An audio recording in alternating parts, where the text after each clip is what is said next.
I mentioned this morning the Sunday series that we will, Lord willing, have beginning or next Sunday when Ben Hall comes and is with us, and I hope that you are anticipating that as much as I am. I look forward to it, to hear what Ben has to say in reference to trying to reach people with the gospel. I'm sure he will have some interesting things to tell us, and I believe some helpful things to share with us, and I look forward to that. I did not mention this morning, and I intended to, that we will meet Sunday evening. Next Sunday evening will begin at 4 rather than 5. So go ahead and make your plans to come an hour early, and then when he finishes his first lesson, we'll just take a short break and go right into the second lesson. But all that will begin at 4 o'clock next week. So I hope that you will anticipate that and make your plans for that. Remember the ladies' class tonight at our house after services. Hope all of you ladies can come to that. And I do want to, I'm not going to mention this every week up until the time it comes, but I did mention this morning in the family report that it looks as though I'm going to be making a trip to Zimbabwe the latter part of June. And I would appreciate you beginning to pray for those efforts. It is mainly I would say more of a fact-finding and fact-verifying, and just to see what's actually going on. We have great confidence in the men over there that we support, the man that we support particularly, and what's going on with that. But the elders have asked me to go over, and I am glad to do that. But the purpose of my going is to really see more about that work and to come back and share with them and you what I find. I think that's a wise thing to do, and to go see that and see firsthand what's going on. And so if all goes as planned, then I am planning to do that, as I said, in the latter part of June. So be thinking about that, if you will, and be praying about that for me and for our work there together. I remember when Beth and I bought our first house. Like most of you, we did not pay cash. We walked in to the closing and signed the contract, and you know how they do. They walk you through that contract like you know everything that you're signing and everything that they're explaining to you. And I kind of wanted to get down to the end of it and find out, if we had this thing for 30 years, how much money we're going to pay. And so when we finally got to the last page and I saw that, I thought, that's a lot more money than I intended to pay for this house.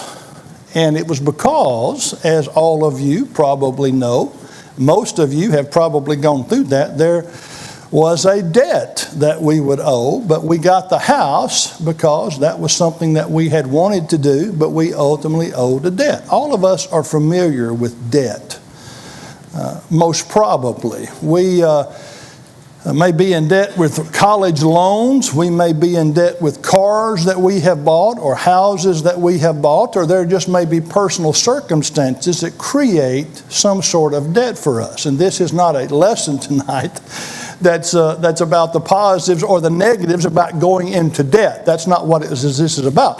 But the real idea is the fact that we understand that. And we understand it primarily because we understand the financial aspect of that. I want you to turn over to Luke 7 as we begin tonight, and I just want you to think. You remember, the parables of Jesus were always parables, and all of us know this, but they were always parables about things that Jesus knew everybody could understand. These were things that most everybody saw.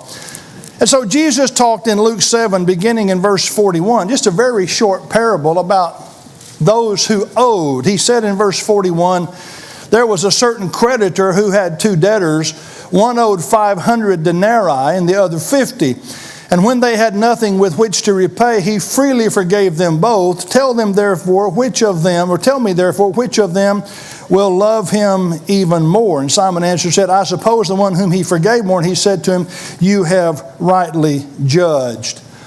The point of the parable is not about debt financially. The point of the parable is that we are all indebted to God, and specifically, I think, to His Son, Jesus Christ, because we are spiritually indebted to them. And I don't know that that rings true in our minds like it should, but I want to focus on something tonight in reference to that may help us as we think about it. You know, I would say even most people, I was going to say some, but I would say even most people don't recognize the fact that in my judgment, they're indebted to God. They don't want to be indebted to God. And they might even say things that make you think that they aren't like I don't want anything from God. Or I never ask anything of God or from God, and so therefore they feel no indebtedness to God. How foolish is that kind of thing to even say that? Because even without thinking about the spiritual things, everybody's indebted to God. We have air to breathe. We have food to eat. We have clothes to wear. We have all those physical, as we sometimes call them, material blessings. So we're all consumers of all of those kind of things. And we're consumers so that, yes, we are indebted to God, whether we agree with the statement or not, whether we think we are or not. But isn't it true that there is so much more to God's generosity than the physical things that He provides for us? We talk about those things quite a bit, but the spiritual blessings are very much greater. And I talk about this quite often because I think it's a fundamental flaw in the way that most people think. They don't appreciate spiritual blessings because they don't understand spiritual blessings. The only person that can understand spiritual blessings is a spiritual person. That's the only way. You can't explain to someone about the blessings that we have with forgiveness of sins to somebody who doesn't understand how important that is, who doesn't understand the value of that spiritual benefit. And so it goes. And I've made the point, and I've even made it recently, you can't read Ephesians 1 and look at all those spiritual blessings that we have and explain that to a physically minded person or a carnally minded person. They just won't appreciate those things. I want you to think about something in reference to the debt we owe God. Is it something that God has done for us? Is this debt we owe Him? Is this something that God has done for us out of His necessity? I want you to think about that. I think sometimes we get the wrong impression in reference to what God is doing for us, that somehow we are owed something.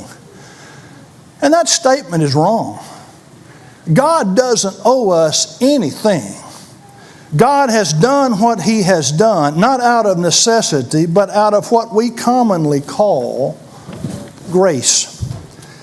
Grace itself is a fairly misunderstood concept, and I think part of why it's misunderstood is we don't understand what God means when He says that He has saved us by His grace. Grace it's a word that it's almost become a church word, and I mean that negatively.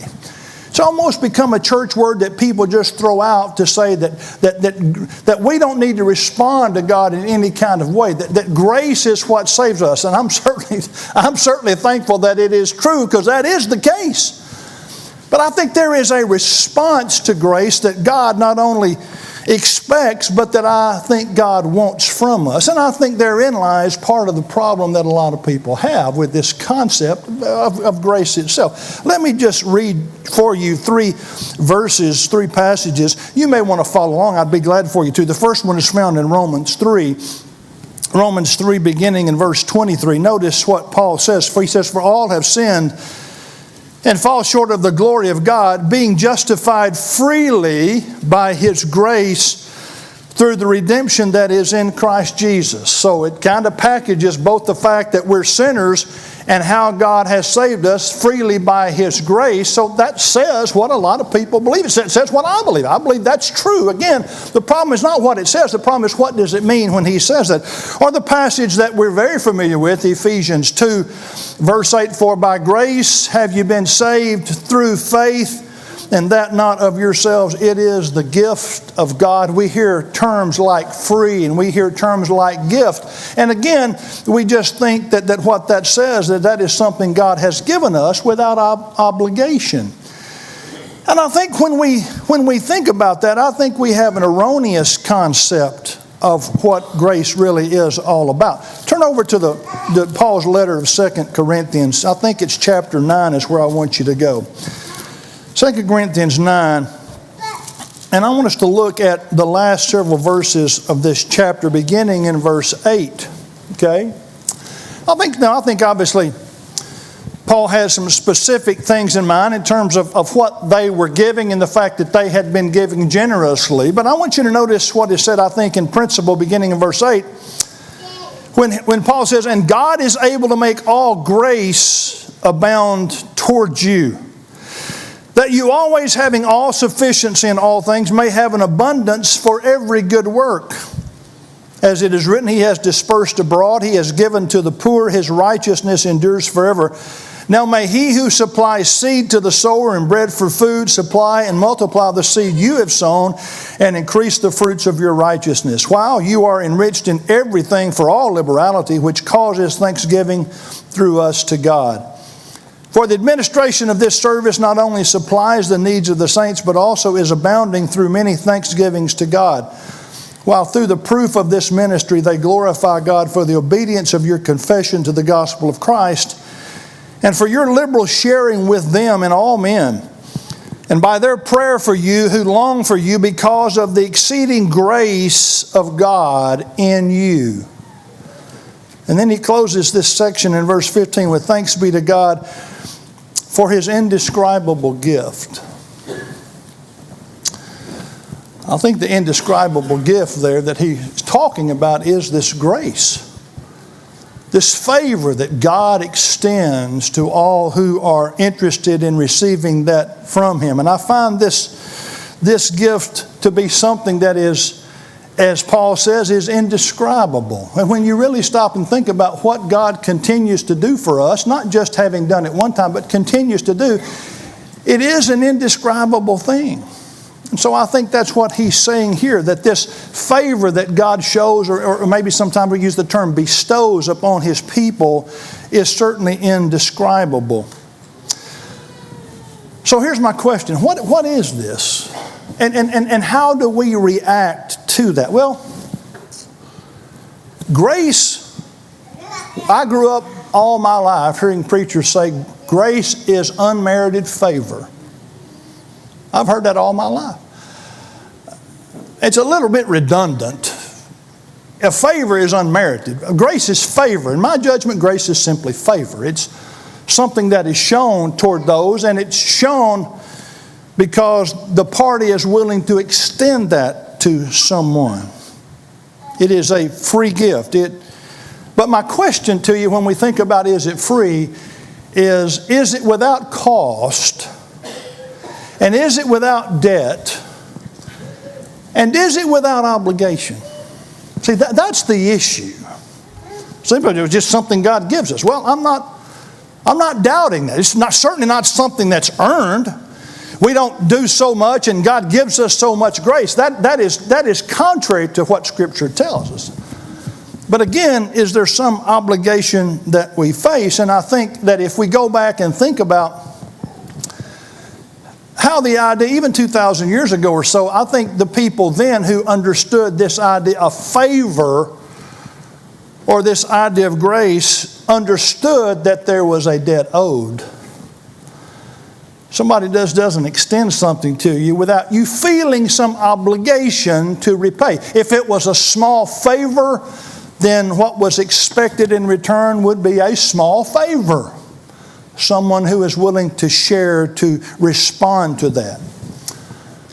And God's grace is free. You can't read Scripture and not, again, reach that understanding. We've looked at a couple of passages already tonight that certainly share that idea. It's never earned because it can't be earned. But there is always a debt that is owed. And Scripture very clearly states that, it seems to me. The grace of God, and this is where I don't see how anybody could object to the statement that I am about to make. The grace of God demands a response. It demands a response. If it didn't demand a response, then most of what is written in the epistles, it seems to me, would be for naught. Most of what is written in the epistles is Paul and these other New Testament writers through inspiration saying, this is what is demanded of a person who has the favor of God extended to him or her. It is a life of service for Jesus' sake. It is, let's just take for a few things that we know about. It was Jesus who said that if you're going to follow me, you have to deny yourself and take up your cross and follow me. That's a principle that I talk about and we discuss quite a bit. Well, what's even the point of that if just salvation and grace itself is completely free? No, there's some obligation that's there. And the obligation is the response that we have toward God. There's another concept. I want you to be turning to 1 Peter 2, if you would. I want you to turn there, but I want to make a comment about that. There is also in this idea of a favor. In the first century, there was an idea not only of a favor be extended, but of someone who was honorable, understanding that he or she needed to fulfill that obligation. There was a level of honor that was present. The personal honor was returned because of the favor that was extended. We can call that a lot of things, but it was the feeling that if someone was willing to do something for me as a favor, then the honorable thing to do would be to return that favor. 1 Peter 2 and verse 9, I want you to think about what's being said. 1 Peter 2 and verse 9. This is a passage that we're very familiar with too. Peter says, but you are a chosen generation, a royal priesthood, a holy nation, his own special people, that you may proclaim the praises of him who called you out of darkness into his marvelous light, who once were not a people, but now are the people of God, who had not obtained mercy, but now have obtained mercy. Now, you may not see grace and indebtedness in those verses by name, okay? But I want you to think about it conceptually. You're a chosen generation. Isn't that favorable? You're a chosen. You're chosen, a chosen generation, chosen by God. That's Ephesians 1. That's that spiritual blessing. We're predestined. We're adopted. We're chosen. So that's favor. That's favorable. God has been favorable to us. You are a royal priesthood. We are a part of this new system, not the carnal system, not the Old Testament system, but yet now we ourselves are priests under this new system. So again, that's something that is favorable to us. This is something that God has extended to us. We are a holy nation. You ever thought about the holiness that God requests of you and demands of all of us? That's something that should be looked at as something that's favorable for us. And then he says, his own special people. Now, we don't go around saying, hey, I'm one of God's special people. People might think ill of us if we walked around saying that, right? But if you're his, that's exactly who you are. And you're that way not because of something you've done. Think about this, but of something he's done. That's grace. And then he says in the latter part of verse 9, and I think this is impressive to me. He says this, that you may proclaim the praises of him who called you out of darkness into his marvelous light. You see that? Now, here's what I want you to see about that. If we're all the things that he mentions in the first part of verse 17, then aren't we indebted to do what he says in the latter part of verse 17? You're a royal priesthood, a chosen generation, a holy nation. You're his own special people. Now here's why. That you may proclaim the praises of him who called you out of darkness into his marvelous light. And so what that says to me is that we reciprocate. Okay? If God gives us all of these favors that he's talked about in the first part of verse 17, and yet then we are unwilling to return that, to reciprocate that, by in essence showing the excellency of his praises as we live our life, so that people who are in darkness like us can see what the light's all about. If we refuse to do that, then we have accepted under the wrong conditions this grace that God wants to extend to us. Now here's the question that always gets asked, and I understand it. Can we repay in kind? Is there any way for the debt that we owe God to be repaid in the same measure that He has given us? You all know the answer to that, right? No. There's no way. You know something that's interesting to me, that in Scripture, when we're asked to reciprocate, we're not asked. In essence, not literally, we're not asked to do everything that the Lord did. But there is a sense in which we are, and I've just alluded to it. That we are to take up our cross daily and follow Him. So there is a sense in which, in one sense, that we are asked to do that, but there's another sense in which we're not asked to give our physical lives for Him. We're asked to be willing to do that. But what God is, I think, demanding of us as we reciprocate this favor that He's shown to us is, yes, you need to be willing to respond to the grace that I want to extend to you. Now, let me read, if I may, something that I thought was, this says it, and that's the reason I'm reading it to you. In a book by Dietrich Bonhoeffer, The Cost of Discipleship. Listen to what he said. He said, cheap grace is the deadly enemy of the church. Think about that. Cheap grace. And I think what he means by cheap grace is cheap in the sense of it's not reciprocated. We want it. We need it. We almost want to demand it from God, but yet we're unwilling to reciprocate. We're unwilling to fulfill the debt that we owe. Cheap grace is the deadly enemy of the church. We are fighting today for costly grace. Cheap grace means grace sold on the market like Cheap Jack's wares. That's what a lot of people are selling. I will tell you that. They're selling it in a way that everybody wants it, but they don't talk about what is demanded. I'm not talking about earning salvation here. I'm talking about what is demanded in terms of responding and reciprocating toward God. Grace is, he goes on to say, grace is represented as the church's inexhaustible treasury, from which she showers blessings with generous hands, without asking questions or fixing limits. And we want it, right? We all want the grace. I've read those passages. Yeah, Ephesians 2 and Romans 3 and 2 Corinthians. I've read those pages. It's free. It's a free gift. And then we act like because it's free that gives us an opportunity and a license to go out and do whatever it is that we want to do and live in whatever way that we want to live.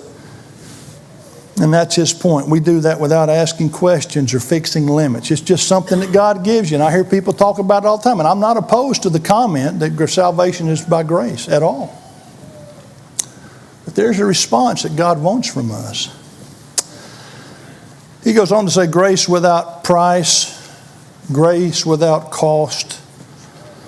Cheap grace is preaching forgiveness without requiring repentance. It's preaching baptism without discipline. It's communion without confession. I like the way that was stated. Cheap grace is grace without discipleship. See, we want to scream grace because everybody wants it and everybody needs it, but then we're less quick to talk about what we do in reference to that grace. Grace without discipleship, grace without the cross, grace without Jesus Christ living and incarnate. Grace is not free. Grace is not cheap. It comes with a cost. It comes with an indebtedness on our part, not because we're trying to respond to earn something because it is free.